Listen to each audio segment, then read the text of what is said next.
Ja? Jā, Labi, mani sauc Margarita Babiča. Es neesmu studente. Man arī jau ir augsta izglītība. Man ir bērns. Sakarā ar to, kādu laiku es biju mājās. Bet priekš tā man bija ļoti liela pieredze strādājot tikai ar cilvēkiem.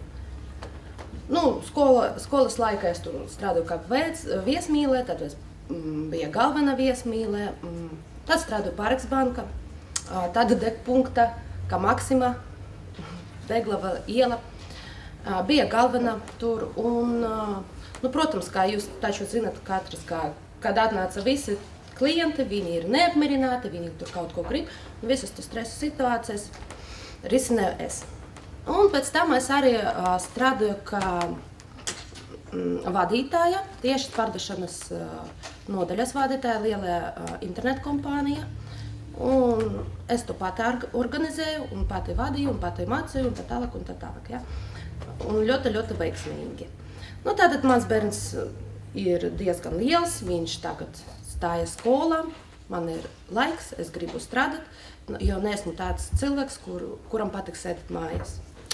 Un ir tā, ka, par infocentru ir tā, ka tas ir viss tas pats, kas tur jābūt stresa noturīgam, protams.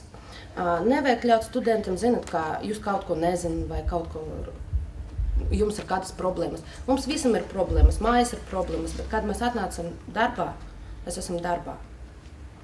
Ja mēs stājamies darbā, tad mums jāzina, ka šeit mums vajag visu labu darīt un būtu labākiem. Jo cilvēki atnāk šeit, un mēs esam patiešām kā vizitkartes.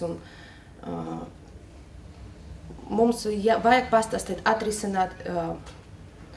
Mums jābūt kārtībā, jo, lai mēs zinātu, kur kas ir, ja kaut kas mēs nezinām, kur var pajautāt, dabūt to informāciju. Un nekad neļaut studentiem zināt, ka mums kaut ko var neizdoties. Bet tad viņi domās par koledžu, ka šeit nav viss kārtībā, un tas nav labi. Jā, pateic. Jā.